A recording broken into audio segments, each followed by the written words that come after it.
Hello everybody, this is Brian McCallum, and today in Brevard Sports, this is Mike Cherry, Florida Today's own Mike Cherry. Mike, we haven't been in this setting for a while. We used to do this every Friday night after football games, bring people up to date on what had happened.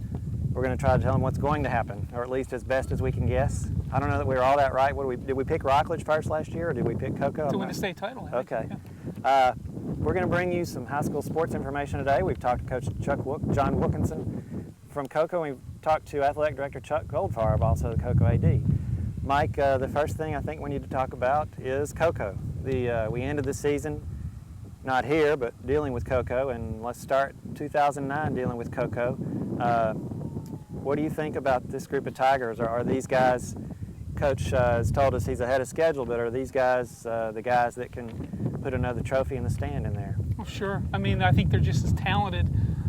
They lost some good players, obviously players like Winford Strickland, and tight end Tyler Anderson, but there's 15 starters back, 4 on the offensive line. I think that's why they feel like they're ahead of last year, including the Division I commitment already in Ronald Patrick. There's no reason other than, you've got to have some luck during the playoffs. You've got to avoid the big injuries. They can't afford to have, a couple running backs go down, or Matt Younger, a quarterback, go down, or a couple of those linemen go out for a significant time during the season. But there's no reason to think that Cocoa can't make another run. And what's interesting this year is that they go to Class 2A. And a lot of other schools drop down too, but there'll be different opponents in the playoffs, providing, of course, they make the playoffs in a very difficult district. It still includes, I think, what will be a good astronaut team again, and of course, a Space Coast team that's wants to establish it after a good year last year, that it too can, it belongs in the teams that we talk about each year. And Rockledge is a district opponent again. Rockledge is. So there's going to be some teams not make the playoffs from this district. I mean, it's more like the boys and girls basketball district now. You kind of assumed going into last year, even though we were wrong, that Cocoa and Astronaut were pretty much locks for playoff spots. You can't really assume much of anything. Even though Rockledge was down, that's not a team that's going to stay down. I don't know when the last time is that they missed, a couple of years in a row. And they, you've also got to throw Cocoa Beach in there. If nothing else, they have a 3-year starter quarterback, good receiver, and R.J. Black, and a talented running back who burst on the scene is Sean Sims. So again, I think there'll be trouble with some people, and they caught a down astronaut team last year. So again, that's another dangerous team in that district. That's quite a district. Now, last year when they had just done everything, won the state championship, we're standing on the turf at the Citrus Bowl, and Coach Wilkinson said we should have passed more in the playoffs because they got into that situation in the state championship game where they needed to throw the ball and they hadn't done it in a while. What do you expect on the field? Do you think we're going to see more Matt Younger rearing back and throwing the ball, or what do you expect from a team that has Chevelle Bowie? I don't think it's going to be a pass happy, but they do run some elements of the spread to use a lot of their speed, and I think you'll see Younger a lot more active throwing role this year. You've got receivers such as E.J. Johnson, who's better known as a defensive back, who's very good. I do think you'll see them throw more this year, if nothing else, to keep everybody honest and keep them off of Chevelle Bowie's back. Okay, and the defense, they lost Anthony Session. Winford Strickland also gone. Winford Strickland gone. Was a Division I signing. Had a bunch of interceptions. Of course, EJ's promising that he'll take over for that. He hasn't actually promised that, but we'll promise it for him. The defense? Defense lost more starters than the offense, but it's still talented and they're fast. So, on a lot of weeks, they're just going to be superior athletes to who's playing. So, again, is it going to be a good enough defense? In the playoffs, we'll see. Again, a lot of the playoff teams that they're going to face this year are going to be new to them. So, sometimes that just comes down to matchups and all. But yes, it's an adequate enough defense to definitely get through the regular season. I expect them to make a 7th straight playoff berth. Well, there's some good-looking athletes out there. Coach, you've seen many a good-looking athlete in your time. Chuck Goldfarb, the athletic director here at Cocoa High School. Before we talk to Coach Wilkinson, I know you've been around some great football programs. You were there when Merritt Island had some great football teams. We're going to talk about whether this can sustain itself. The things you see on the inside, like Coach Wilkinson and the staff, the experienced staff and the talent flow, do you see the ingredients here for this thing to go on for a long time? Yeah, Brian, and I'll tell you why, because I truly believe high school sports are all about coaching. Yeah. And not teams, it's programs. Yeah. And Coach Wilkinson has got a program. Right. And, a program is always going to be competitive. The talent's going to up and down a little bit on him, but he's going to be competitive, and that's a program, and that's what we have, and that's what Merritt Island had, you know, for quite a while over there, and still does. And who would have guessed that you would have gotten this one before you got this one? Because Coach Rose had a program for a while, and this is everything you say is true about that too. Pretty nice, huh?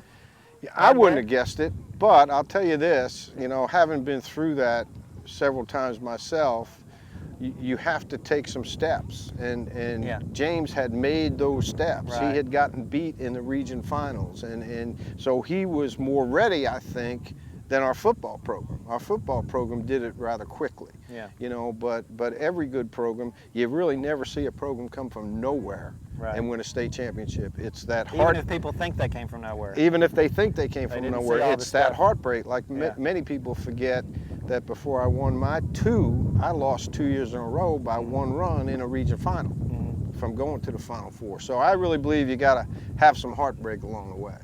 So you got these somewhere where you got room? Coach said he has 10 fingers. He wants to fill them all. What are you doing with these? Where are these now? You know, I saw that quote in the paper and I just giggled. You know, he may be young enough and in the business a short enough time to think it's that easy. Yeah.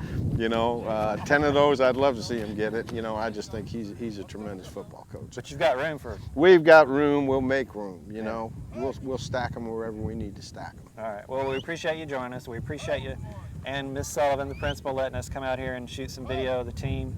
And look forward to maybe seeing you again some more in December this year. I hope so, Brian. And thank And in you February, guys. March. Thank you guys for coming All right, out. thank you for coming. Appreciate it very much. Mike Cherry spoke to Coach Wilkinson before we came out for practice. Let's take a look at what Coach Wilkinson had to say. John, it's Wednesday afternoon. What have you noticed about your team in the first 2 days of practice? They've really been working hard and doing a great job. We were way ahead of where we were last year going into the season with a lot of veterans, especially on offense, so it's been going well. It's interesting to me that you'll have a whole new set of obstacles, providing, of course, you make it to the playoffs. Still have a tough district to get through with Astronaut and Space Coast. And, tell me a little bit what the move to 2A will mean for Cocoa football, and then maybe who some of the statewide challengers will be. Well, I mean, everybody seemed to move down to 2A with us. You know, our district, like you say, you mentioned Astronaut and Space Coast and Rockledge, and you know, they're going to be real tough teams. Cocoa Beach is going to be a lot better. In our region, it's South Sumter, Frostproof, and then in the north area, it's Tallahassee, Godby, and then Glade Central's down in the south, along with DeSoto County. So those are probably some of the top teams. Interesting your schedule this year. I thought you really, with I guess the freedom a little bit to go out and schedule out of county. American Heritage and Bowl School really stand out on that schedule. I think that bookends your games. Tell me how those games came about, and were you especially looking for tests for your team? Well, you know, I've been here for 4 years, and we've played everybody in the county, and it kind of, you know, I wanted our kids to get out and experience a little bit outside of Brevard County, and not only that, let our kids be seen by other people in other parts. So I really honestly just got on the map and wanted to pick one to the north and one to the south, and Coach Bueno at American Heritage had been at Glade Central, and I'd run across him at clinics and things like that, so you know, he wanted to play, so that was great. And then getting Bowls to play was kind of tough because they have a huge district, so they don't have very much flexibility, but you know, we finally got them to commit, and we're happy about that. Yeah, and that's a home and home. Or both of those, I assume, are home and home series. Yep. We got American Heritage home this year. We go down there, and then Bowls is away, and then they come down here next year. You know, Bowls was the last year's 2A champion, but they moved down to 2B in the Pahokee, I guess, right? Mm-hmm. Well, Mike, we're sitting in front of one of them, the teams to watch this year. We said Rockledge. Who knows, you know, if they're going to, you would think you're not going to be down 2 years in a row. Who are some of the teams to watch? Is Space Coast going to find out that it's hard to do it back-to-back, or who are some teams you think we should watch for this year? Specifically, yes, I think Space Coast will find that out, but I think they know that. They lost 20-some seniors from last year's team. I think that was a big asset, including a do-everything quarterback in Andrew Boloney. So I think that they may take a little step back, but they'll still be competitive. In that district, I would look for Astronaut to recover. There's a lot of speed there. I think Michael Smith has a breakout season, too. At running back, Bayside, a few coaches have mentioned unsolicited, I think because they battered Space Coast in the spring game. It's a huge team, even though they lost a lot of seniors too. They have a returning starter quarterback in Richard Burrows, one of their top running backs. Hicks is back also, I believe, and I just think that people think that's a growing giant down there. Again, you got to prove it. What Bayside needs to do is win a district to begin with, get a home playoff game, and win a playoff game. I think that's the next step for them. And the other team, Palm Bay, I think right off the top of your head, Palm Bay, 13 straight years in the playoffs. They've only got Vieira and New Smyrna Beach in their district. They could essentially just win one of those and still get in if they, want a tiebreaker and that type of thing. My guess is you'll see Palm Bay in the playoffs again for a while, and they have returning quarterback Stephen Hughes, who's I think a very talented player and may get a bigger role this year. And let's not forget Merritt Island had an awful good year, won a district last year, moved to 3A this year in an interesting one with Titusville and O'Galley's, the local teams in there, and Westwood. Probably the best out of conference or out of county teams. And I think that Merritt Island has a big line again. They've got their top runner back in TJ Frederick, no S. And I think that there's a chance again they need to find a quarterback. I think they had a guy who backed up last year, so I don't think that's a problem. But he still has to prove himself in games. I think those are 6 teams you can really watch this year. And if you're looking for a private school team, I think MCC is kind of loaded. And a lot of people back from a 7-3 team that is not in Pahokie's district anymore. So that's a great sense of freedom too. Well, it's not all football here today. We're coming from Cocoa High, but we do have some stories about other things. You may have seen a story recently in Florida today about Smiley Riley Surfing. It's a surfing event for Down syndrome children. We also had video cameras there to bring you this story. My family wanted to give back, and we didn't just want to go and do the buddy walk. So what we wanted to do is give these kids an experience, something that they would remember forever. So I talked to my boss, Craig Carroll, at the Ron John Surf School, and we said that, hey, we'd like to teach these kids how to surf. So all my friends from the surf school who are volunteering their time, and all my family and friends, they come out. They help us out so that we can teach all these kids with Down syndrome and their siblings how to surf. We give them a commemorative t-shirt, and then we also feed everybody as well. We have a really good time every year when we come out here to the Smiley Riley. It's a wonderful free event for any family in Brevard County that has a person in their family with Down syndrome. And we come, we see old friends, and we meet new friends, and we have a really fun day in the water and in the sun. Playing out here in the sand and getting in the water. Perfect time of year. Just kind of a day to kind of relax, get to network with some other families, and not necessarily on a formal setting, but just something that's fun and kind of laid back. The first year I did it was the only year I had intended to do it, to give back. And it's kind of funny. It wasn't even, we weren't even two hours into the first one, and everybody said, you're gonna do this again next year. And so I said, sure, we'll do it again. And now it kind of sounds silly, but we have women who work out all year long so that they can wear bikinis, so they can come to Smiley Riley's Beach Bash. So I was thinking, well, maybe I won't do it this year. And I had a couple friends say, oh, yes, you are. I've lost 20 pounds. I look good in a bikini. So who knows now what's going to happen. While we're on the subject of surfing, let's take a look at what's in store for Brevard County surfers, and let's go to our surf report. Okay, thanks. Looks like we've got a lot of surf coming in this weekend. Going to be windy, going to be wet and wild, maybe a little lightning, so be careful out there. But here's what I see going on.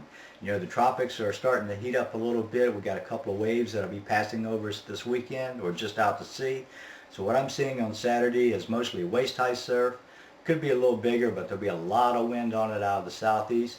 Could be as strong as 15-20 miles an hour, possibly gust even higher, and definitely some stormy weather on top of that. Sunday looks to be a little bigger, land a little better. Wind should back off some, should drop down to around the 10 to 15 mile an hour range, still out of the southeast. Still got a good easterly push swell out of the east-southeast. So what I'm seeing on Sunday is surf mostly in the chest-high range. Could be some bigger sets, could be a lot of fun. I'll certainly be out there. I'll be looking to see you. This is Bob Freeman for Florida Today. As always, Florida Today columnist Peter Kerasotis joins us to give us his commentary for this week. Peter's back in the studio. Let's throw it to Peter right now.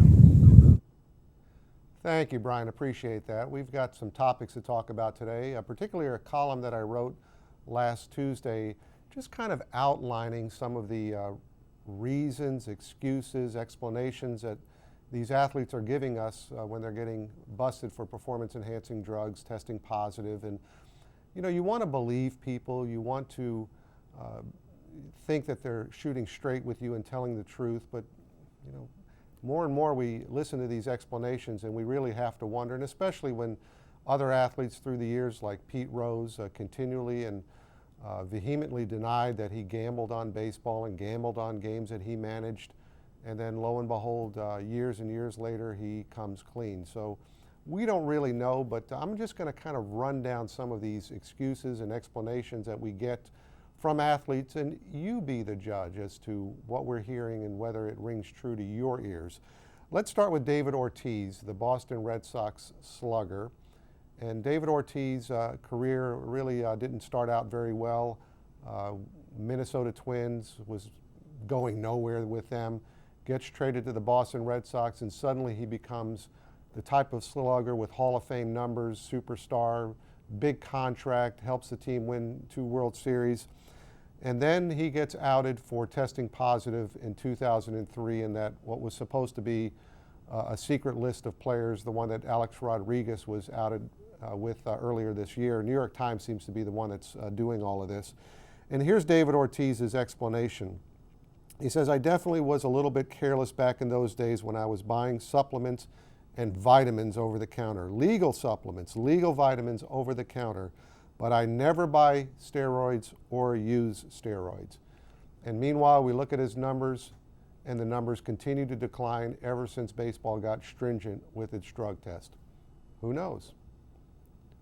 Now we'll look at another player, one of my favorites, Rafael Palmeiro, slugger in Major League Baseball, Hall of Fame numbers, retired now. In March 17th, 2005, while under oath before a congressional hearing, Palmeiro pointed his finger and said this, "Let me start by telling you this. I have never used steroids, period. I don't know how to say it any more clearly than that. Never." 5 months later, he tests positive for an anabolic steroid, a powerful anabolic steroid, and is suspended. And at that time, he issues another statement. He says, "I have never intentionally used steroids. Never, ever, period." And he blamed it on a B12 vitamin that he got from his teammate Miguel Tejada. Let's look at another name, Roger Clemens, the great pitcher, Hall of Fame numbers. What has happened with him? Well, his former trainer, Brian McNamee, says that he injected Clemens with steroids, with HGH. He also says that he injected Clemens' wife, Debbie, with HGH. Also, Clemens' good friend, the New York Yankees pitcher, Andy Pettitte, HGH. Well, guess what? Andy Pettitte came clean, said Brian McNamee is telling the truth. Debbie Clemens says Brian McNamee is telling the truth. So he's telling the truth about those 2 instances, but Roger Clemens, it's all but lies. So again, you be the judge. And finally, let's talk a little bit about Rashard Lewis, the Orlando Magic forward who tested positive last week for steroids. What's his explanation? Well, he says that he was taking an over-the-counter steroid called DHEA, which is one of the kind of supplements that a lot of people who are into anti-aging are using, and he says it was nothing more than that. Here's the concern I have. You want to believe him, but you also want to look at the salaries in the NBA and the temptations, a sport that requires explosion, speed, endurance, all of those different things. Only 6 players have tested positive in the last 10 years. You have to believe that more than 6 players in the NBA, if all the other major sports have steroid problems, it has steroid problems too. You don't want to feel like it's like Major League Baseball in the 90s where we say, nah, not in the NBA. Again, we'll probably find out more in the future. Thanks, Peter. Well, Mike, I'm excited. I'm hot, I'm sweaty, but I'm excited. You ready for another season of this? Yeah, I am. Football's always fun. The Friday nights are hectic, deadlines are crazy, but it always seems there's never a lack of things to talk about, especially with having so many schools here in Brevard County, 18 playing football. So, yeah, I am excited. You're always interested to see if what you think is going to happen, especially ends up happening. And it probably won't. I'm Brian McCallum. This is Mike Cherry. Thanks for joining us this week in Brevard Sports. We'll see you next week here. Join us in the meantime on FloridaToday.com and at Florida Today.